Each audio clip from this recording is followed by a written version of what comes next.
Hello. Today we are getting to the Mighty Nien series that I did. It's basically, the Caleb's Tower, nine-sided tower, where they have all of their rooms. That's basically what the premise of this was, just drawing all of them sort of in their rooms, chillin', after a long day of slaying monsters and telling each other their trauma like they do in Critical Role. So I basically just looked up on Wikipedia all of the stuff that's in their rooms, and technically there are 3 rooms. They have like a sitting room and then like a quote-unquote hobby room and then a bedroom. So like the hobby room is like where like Jester's like painting studio was, and there's like a dojo and stuff like that. So I sort of combined some of the rooms, like different parts of the rooms into one room, and then just sort of went with that. But this one's the first one that I did of Yasha's room, and it took 20 hours and 15 minutes, and it took about 5 or 6 days to make. I made it in March 25th of last year. Of this year. Oh wow, that's so weird. March 25th of and I finished at March 30th. And so one of the things as well is that I was also inspired by Lily Furfora's music. I believe that's how you pronounce their last name. But they made a song that was like for each of the members of the Mighty Nine, including Matt, as sort of like the DM, which I thought was really cool. And so that sort of inspired me to create these illustrations for each of them. And I was also experimenting a lot with colors and line art and things like that. And so I have the line art sort of down packed at this point, I believe. So this is where I really started experimenting with color and a little bit with light. Not too much with light, but I start thinking about it more than I have in previous illustrations. And I do really like the way that this one turned out. So, I was a bit confused when I was coloring and things like that, and I tried a bunch of different brushes in Procreate. I actually bought I believe it's a watercolor and gouache pack of Procreate brushes. I don't use them that much anymore, but I did at this point. I just bought them, and I was really excited to start using them. And I used them in most of the Mighty Nine illustrations, except for the last few. So I tried a bunch of different stuff out while doing that, and now for the content of the illustration itself, I obviously looked at a lot of I looked at the Wikipedia to see what I could sort of pick and choose from each of the 3 rooms that they have to put in the singular room. And so each of them have the things of the sitting room. They have the little coffee table and the books that Caleb has in each of the rooms, and the stained glass and the fireplace. But then there are a couple of things that I picked out from all of the other rooms, all of the plants that Yasha has in here, primarily, I believe are from the hobby room that she has, but I sort of transferred them into here. But I didn't, there was also in one of the rooms that mural that Jester made of her in the Jor house. I didn't translate that one into here. It was primarily just all plants for this one.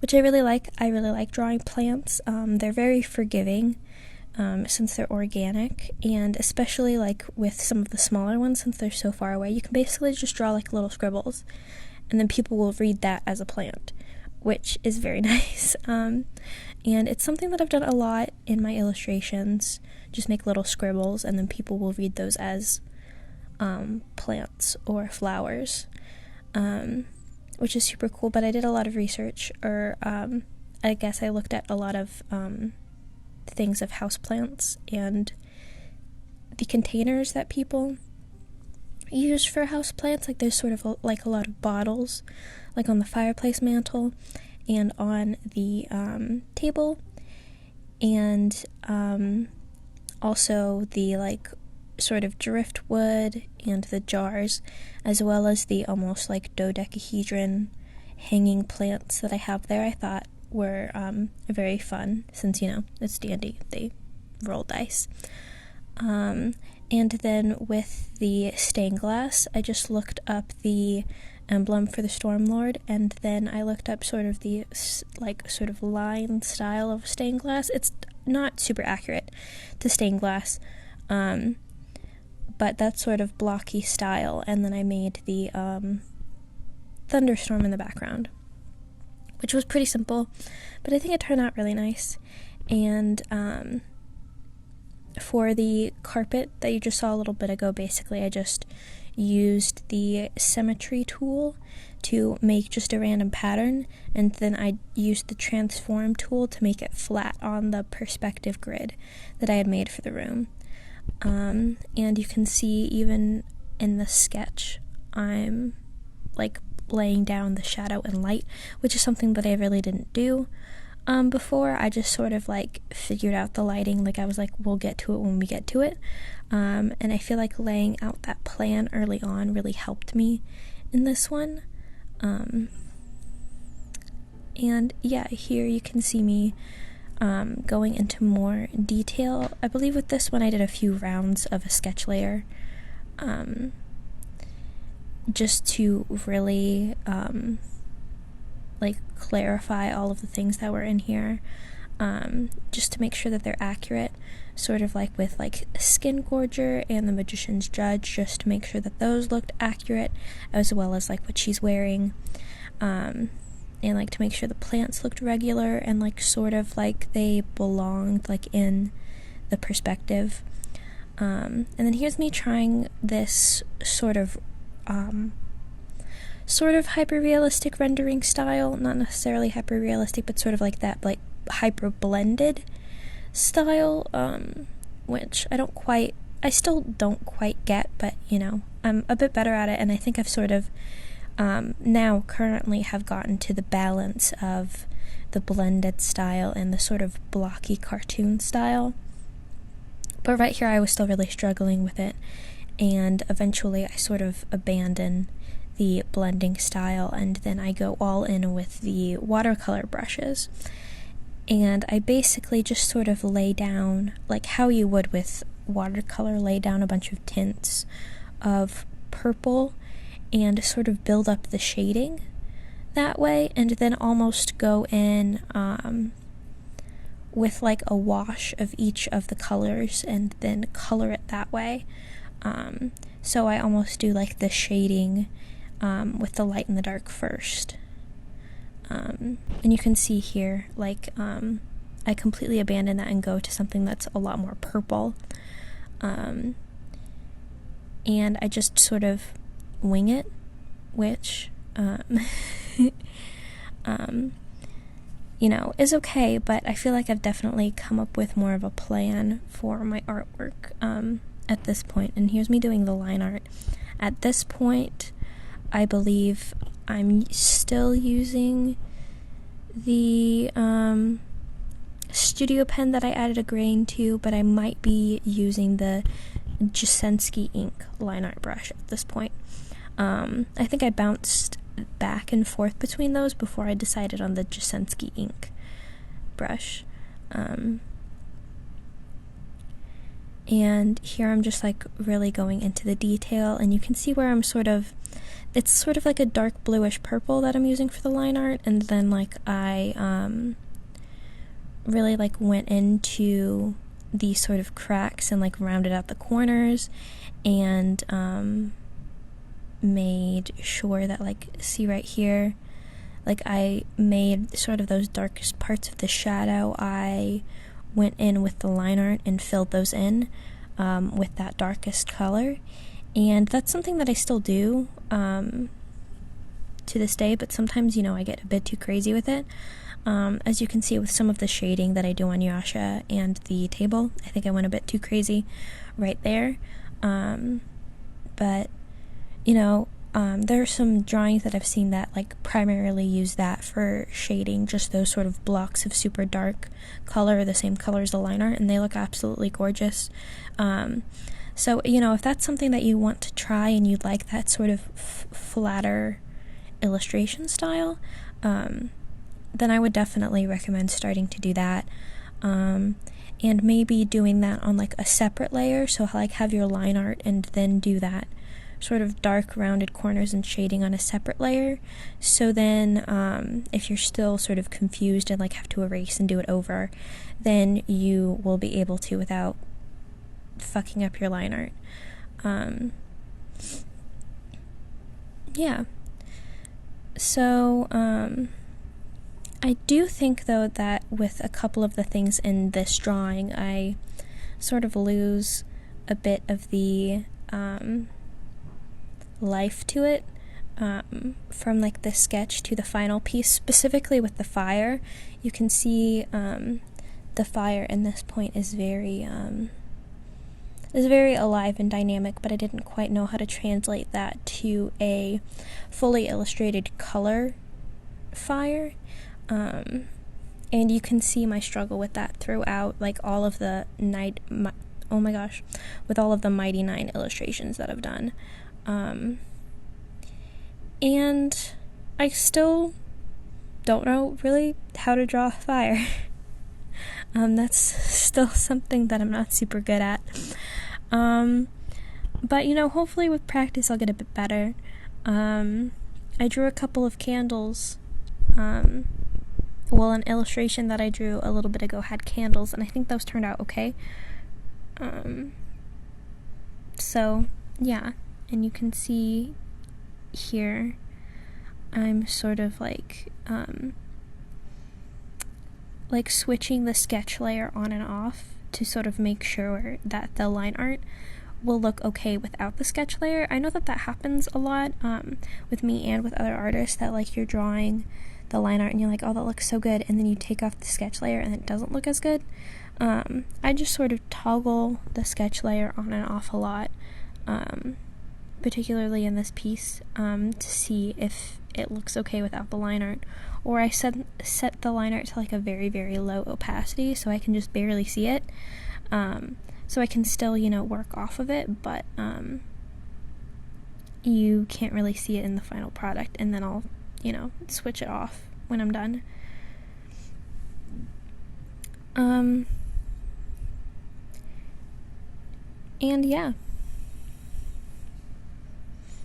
I really like Critical Role, and I'm really excited for Campaign 3.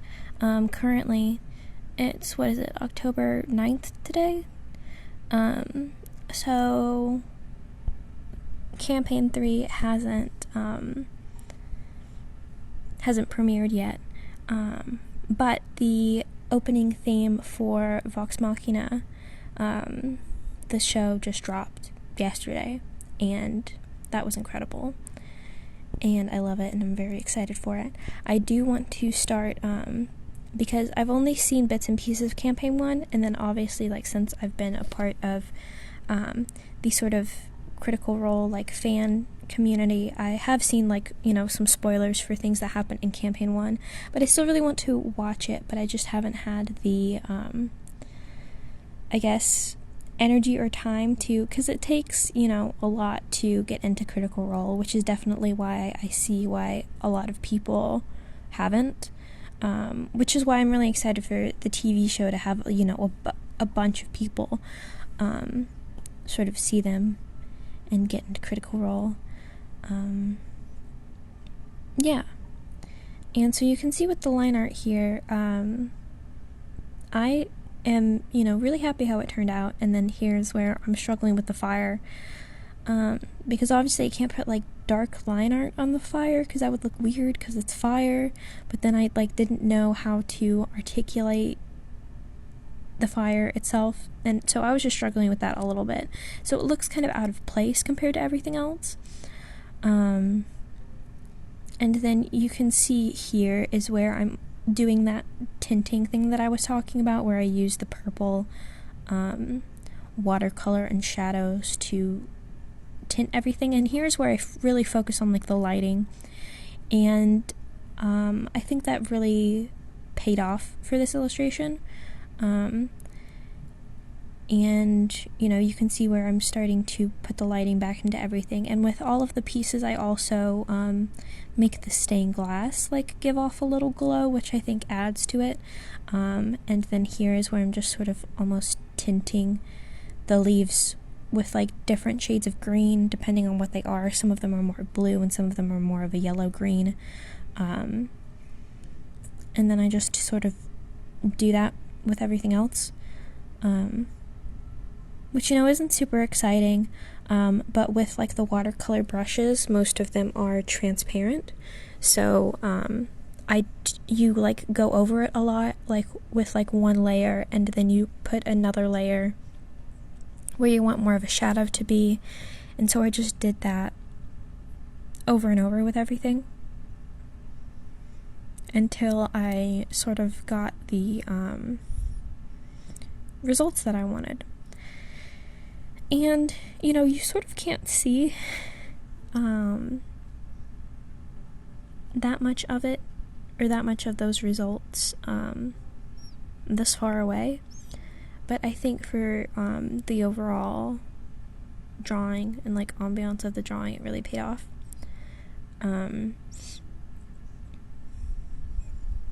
Yeah, and I think this is the sort of painterly style that I've ended up doing. That's like this, it's a bit sketchier. Right now, instead of using the watercolor brush, I've started using the jagged brush. I might want to go back and start using some of this watercolor stuff, because I do really like a texture, but like a softer texture, because I don't want there to be like,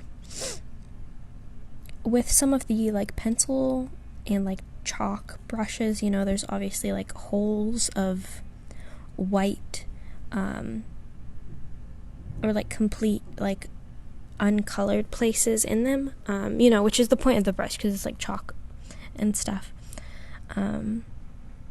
but with, you know, some of these like watercolor brushes, it has that texture, but it's lighter and softer, which I really like. And then with the stained glass specifically, I don't really do the watercolor brushes. I just do sort of a flat color, and then I make it a little bit transparent to like bring a little bit of that glow back into it, or I like add a little bit of that glow back into it right there, as you can see, because, you know, stained glass is flat but transparent and gives it that glow when light shines through it. So I was trying to imitate that by using a flat brush instead of the watercolor like texture stuff. And then you can see with her and her skin, I mostly just use those flat colors and then make some little like blushy red points. And, you know, that's pretty much it. I hope you guys have a wonderful day. Thank you so much for watching.